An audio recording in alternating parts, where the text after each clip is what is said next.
Walker coming to you live today from the library. I thought today I would try doing it from the library here at school, even though you guys aren't here and all the teachers here are missing you. This morning I'm helping with handing out food, and I've got books to give kids that ordered some books from the library, so I'm here to pass those out. So I thought I'd do story time right here. So like I said, today we're going to be starting the Magic Treehouse book, Soccer on Sunday. Now, any of you who've read Magic Treehouse before, remember our main characters are Jack and Annie, and they go on an adventure, usually back in time through their Magic Treehouse. So this is one of the newer books. That's where I thought I'd start us off with this series. So Soccer on Sunday. It's written by Mary Pope Osborne. So prologue. Here's the picture from the prologue. All right. So here we go. One summer day in Frog Creek, Pennsylvania, a mysterious treehouse appeared in the woods. It was filled with books. Sounds like my kind of treehouse. A boy named Jack and his sister Annie found the treehouse and soon discovered that it was magic. They could go to any time or place in history by pointing to a picture in one of the books. While they were gone, no time passed in Frog Creek. Jack and Annie eventually found out that the treehouse had belonged to Morgan Le Fay, a magical librarian from the legendary realm of Camelot. They have since traveled on many adventures in the Magic Treehouse and completed many missions for both Morgan Le Fay and her friend Merlin the magician. Now, Merlin needs Jack and Annie to help again. He wants them to travel through time and learn the secrets of the greatest Miss Walker's tongue-tied. He wants them to travel through time and learn the secrets of greatness from 4 people who were called great by the world. Jack and Annie have completed 3 of the 4 missions. They took a trip to ancient Macedonia. They spent time with Alexander the Great and his warhorse, Basaluda, and they visited Coney Island in 1908, where they met Harry Houdini and his wife Bess and performed a magic show. They had adventures in Egypt in the 1800s, where they met Florence Nightingale. Back in Frog Creek, they are waiting to see where Merlin will send them to find the 4th secret of greatness. And there's a ring right there. So we're about to go on a mission for Merlin. Chapter 1. Seriously. Slowly and carefully, Jack ran his hands over the face of the stony cliff. His fingers gripped the ridges and bumps. He lodged his bare toes into the cracks in the rock. He knew he had to get to the top. He pushed his legs and pulled his hands. He was almost there. He reached up and grabbed the overhanging cliff.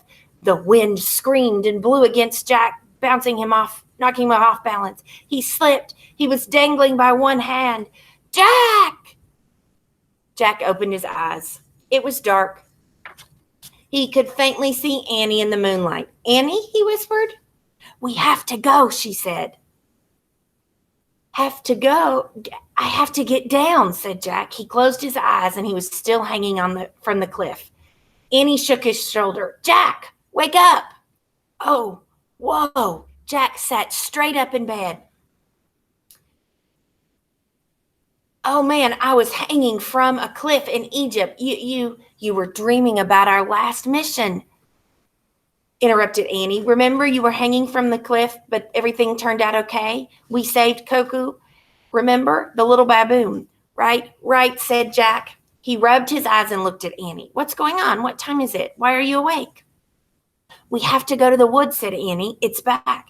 How do you know? I couldn't sleep, she said. I was looking out my window and saw a streak of light. That's it, said Jack. He jumped out of bed. Let's go. Are Mom and Dad awake? No, if we leave now, we'll be back before they get up. Annie said, meet you outside, and she slipped out of Jack's room. Jack didn't even turn on his light. He changed into a pair of shorts and a t-shirt. He pulled on his socks and sneakers, and he threw his notebook and pencil into his backpack. Then he tiptoed down the hall, down the stairs, and out the front door. Annie was waiting on the porch. The sun was about to rise. The birds had started to chirp in the warm summer dawn. Ready, set, Jack whispered. Jack and Annie left the front porch and stepped lightly over the wet grass from their front yard. They hurried up the sidewalk and crossed the street into Frog Creek Woods. As they walked between the dark trees, the purple sky overhead was growing lighter. The bird song filled the woods. I wonder where we'll go today, said Jack. And what will be the secret of greatness that makes the ring of truth glow, Annie said. Then she began to speak in a dramatic voice like the TV announcer. What amazing person will Jack and Annie meet today? Jack laughed, then spoke dramatically too. And when will they sniff the mist gathered at the first light on the first day of the new moon on the Isle of Avalon? And when they do, what great talent will they choose for themselves, said Annie. Jack just laughed and shook his head. Our lives are kind of crazy, said Annie. You think, said Jack. The chorus of birds grew louder as pale as the gold dawn filled through the trees. When Jack and Annie came to the tallest oak in the woods, they looked up into the branches. The magic treehouse was outlined against the sky. Without a word, Annie grabbed the rope and ladder and started up. Jack followed. Jack and Annie climbed into the shadowy treehouse. A ray of sunlight slanted through the window. It shone directly on a sheet of paper lying on the wooden floor. On the paper, Jack had written the secret of greatness they had learned in the past 3 missions. Humility, hard work, meaning and purpose. The gold ring in a tiny bottle and a yellow scroll lay next to the paper. Jack picked up the scroll and unrolled it and read aloud. And there's the picture of the scroll and the 3 words. Dear Jack and Annie, I hope you enjoyed traveling to Egypt and learning the 3rd secret of greatness from Florence Nightingale. Now you must learn the 4th from one of the finest athletes of all time, Pelé the Great. Pelé the Great, said Jack. He's a brilliant soccer player from Brazil. I know, Coach Cooney told us about him, said Annie. This is cool, said Jack. Wait, said Annie, there's more. When you complete the mission, please come to Camelot before you return home. M. So we're going to Camelot, said Jack. Yep, said Annie. I wonder if we're going to Brazil, too. She and Jack looked around the treehouse for a book that would help them on their journey. Oh, that's because they have to have that book, don't they, in order to get somewhere with the magic treehouse. There, said Annie. She picked up a pamphlet lying in a shadowy corner. I don't believe it. What? Look, Jack handed in the pamphlet. The World Cup, said Jack. That's the biggest sport event on the planet. See, here's the pamphlet. And then down here are some tickets. The World Cup even still happens today. It's every few years, and they get together. And I know the last time the U.S. went to the World Cup, when we all were excited and watched it. So let's see which World Cup they're going to. I know, said Annie. Look, it's in Mexico. I've always wanted to go to Mexico. When she opened the pamphlet, she gasped. Look what Merlin gave us. She held up 2 purple tickets. Mexico 70 final, said Jack, reading the ticket. There were lots of games during the World Cup, but there's only 1 final. Thank you, Merlin, Annie said with a laugh. So Pelé must be playing in the final, said Jack. Yep. Annie shoved their tickets in her back pocket. Don't forget this, he said. He grabbed the small bottle lying on the floor and held it up to the sunlight. Sparkling mist swirled inside. Mist gathered at the first dawn on the first day of the new moon of the Isle of Avalon, Jack said. Whenever he and Annie breathed in the mist, they made a wish, and they magically had a great talent for 1 hour. Jack tucked the bottle into his backpack. Annie picked up the gold ring on the floor, and there's the ring of truth. And I lost my place. Oh, there it is. You get to wear it this time. Just make sure you keep an eye on it when we're with Pelé. Don't worry, said Jack. He slipped the ring onto his finger. The ring of truth would shine a fiery light when they discovered the fourth secret of greatness. Let's go, said Annie. I can't believe we're actually headed to Mexico for the final World Cup soccer game to meet Pelé the Great. I mean, seriously? Jackie pointed to the cover of the program. I seriously wish we could go to Mexico City in 1970. The wind started to blow. The tree house started to spin. It spun faster and faster. Then everything was absolutely still. All right, you ready for chapter 2? Chapter 2, Lucky Ducks. And there's the picture. I think it must be a picture. It is Mexico City. The air in Mexico City was hot and humid and smoggy. Jack heard screeching car tires, honking horns, roaring truck motors. He looked at his clothes. He was wearing his own shorts and a t-shirt. Our clothes didn't change, he said. That's because kids wore shorts and t-shirts in the 1970s. Remember? Mom and Dad had photos of themselves. Right, said Jack. He and Annie looked out the window. The treehouse had landed in a row of tall, leafy trees lining a busy street. Beyond the branches, the jagged skyline with towers and tall buildings. Below the branches, the traffic moved noisily up an avenue. It looked like we landed in the middle of the city.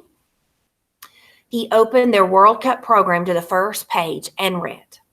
Mexico City is one of the largest cities in the world. Its citizens are overjoyed that their city has been chosen to host the 1970 World Cup Games. Held every 4 years, the games are played for several weeks. This year, 16 countries will compete in the matches to determine the final winner. And we've got tickets to see the final winner, Jack said, grinning. I wonder which 2 teams will be playing. He thumbed through the booklet and saw the page after page of black and white photos of the teams competing in the World Cup games. Mexico, Belgium, Sweden, Israel, Italy, England, Romania, West Germany, Brazil. Annie kept looking over his shoulder. There he is, he said. Artenis Nescasco Pelé. Well, we know Brazil made it to the final game, or we wouldn't be here, said Annie. I wonder who they're playing. We'll soon find out, said Jack, and closed the program. He put in his backpack and saw his notebook and pencil, the bottle of magic mist, and some coins and bills inside. Look, Mexican money, pesos. We have a 5 and a 10 peso coins and bills worth 50 pesos. Sounds like a lot. Can we buy Mexican food when we can get hungry? Tacos, enchiladas, burritos. I love Mexican food. I bet some of you guys do too. Who doesn't, said Jack. Who doesn't love everything we're about to do? He pulled on his backpack and led the way down the rope ladder. When Jack and Annie reached the ground, they saw a large building with the American flag. Engraved on the front wall of the building were the words, Embassy of the United States. A uniformed guard stood under the green awning at the entrance. Perfect. We landed in front of the U.S. Embassy, said Jack. Why is that perfect? Asked Annie. A country's embassy is supposed to help its citizens when they're visiting another country, said Jack. Oh, that is perfect, said Annie. Come on. Jack and Annie headed towards the entrance. Before they got to the door, the guard stepped out from under the awning. Sorry, kids, the embassy is closed on Sundays. The man looked very formal in his blue uniform jacket and white hat and gloves, and he sounded friendly. He spoke with a southern accent. Oh, we were just looking for some information, said Jack. We're Americans. Groovy, where are you from? Said the guard. We're Jack and Annie from Frog Creek, Pennsylvania, said Annie. I'm Benny from Valdosta, Georgia, said the guard. Pleased to meet you. Hi, Benny. We're going to the World Cup game that's being played today, and lucky ducks, Vinny broke in. It's going to be a game of a lifetime. A game of a lifetime, Jack asked. Today's final match, the 2 best team in the world. Italy's playing Brazil, said Benny. Brazil? That's Pele's team, right? Said Jack. Sure, said Benny. Pele the Great. Jack grinned at Annie. This is so cool, he said. No kidding, said Annie. Y'all seem to really love soccer, said Benny. We do. We love to watch it and play it, said Annie. Well, y'all are unusual. Most American kids hardly know anything about soccer. Yeah, right, said Jack. His dad had told them kids rarely played soccer when he was growing up. Don't worry, said Annie. It'll become more popular in time. In fact, by 2014, excuse me, Jack interrupted. Do you know when the match starts and where it is? Benny looked at his watch. Well, it's almost 10 now. You've got about 2 hours till kickoff at Aztec Stadium. It's about 10 miles south of here. 10 miles, said Jack. Don't worry, said Benny. Public transportation can get you there pretty fast. Just walk a few blocks to the metro's Inseguras station. That's where you catch the metro. The metro, said Jack. Oh, it's what we call the subway train in the States. You'll need to catch the red line in the direction of the Patelon. And then, wait, please, he pulled out, can you spell that? Here, I'll just write it down, said the guard. Jack gave him his notebook and pencil to Benny. The guard mumbled the directions to himself as he wrote them down. Walk to the metro in Sagales, then the red line to Pino Cruz, the blue line to Taxaquel, next stop, then a tram to Miss Walker can't talk today. Then the tram to Aztec Stadium. That sounds complicated, said Jack. Just ask somebody if you get lost, said Benny. Folks here are super nice. They'll be glad to help. Thanks, said Jack. He tore out a sheet with Benny's directions and put it in his pockets of his shorts. Y'all, I hope y'all have seats for the game, he said. From what I hear, it's completely sold out. Don't worry, we have tickets, said Annie. She showed them to Benny. Far out. Y'all have 2 of the best seats in the house. Really, said Jack. He couldn't believe it. How in the world did you get these, Benny said. Annie shrugged. We know somebody who knows somebody, she said. Well, don't let anybody see those tickets. People would sell their mothers for those seats. Annie laughed and put the tickets back in her pocket. So, how do we get to the metro train, Benny? Go up the street to the big statue with the angel, turn into Florencia. After a couple of blocks, ask somebody to direct you to Insurgentes. That's Insurgentes. That, said the guard, sounding out the word. Thanks, Benny. You've been a big help, said Annie. Yeah, thanks, said Jack. You're welcome. Anytime, said the guard. Jack put the program, notebook, and pencil back into his backpack. He and Annie waved goodbye and headed away from the embassy. When they got to the sidewalk, they looked up and down the busy avenue. There's the angel, said Annie. She pointed to the huge statue of the winged angel looming in the distance. Good, it's not far, said Jack.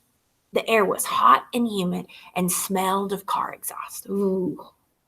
But Jack and Annie were so excited, nothing bothered him as he and Annie walked past the banks, airline offices, and fancy hotels. They reached the Golden Angel in the middle of the traffic circle. Jack checked Benny's directions, then looked around. There it is, he said, pointing to the sign that read Florencia Avenue. They hurried across the street and headed up Florencia. Benny said that when we get to this street, we should ask someone for help. Excuse me, she said to the woman waiting at the stoplight. Could you please help us find? She turned to Jack. What was the name?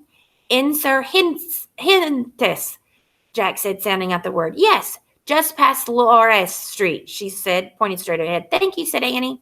She and Jack started walking again. I can't believe this. We have the best seats in the stadium, said Jack. It makes sense, said Annie. Merlin gave us those seats to help us on our mission. Right. Maybe Pelé will be playing near us and we'll get to meet him. Then somehow he'll reveal his secret to greatness. And then we go back to Camelot to meet up with Merlin. We are super lucky ducks, said Annie. Quack, quack.